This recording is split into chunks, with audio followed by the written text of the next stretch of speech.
இந்த மாளிகை யாருக்காக இது யாருக்காக காதலே போ போ காதலே வா வா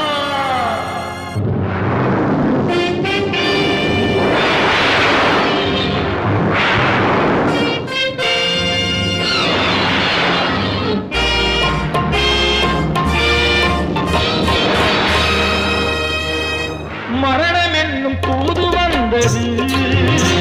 அது மங்கை என்னும் வடிவில் வந்தது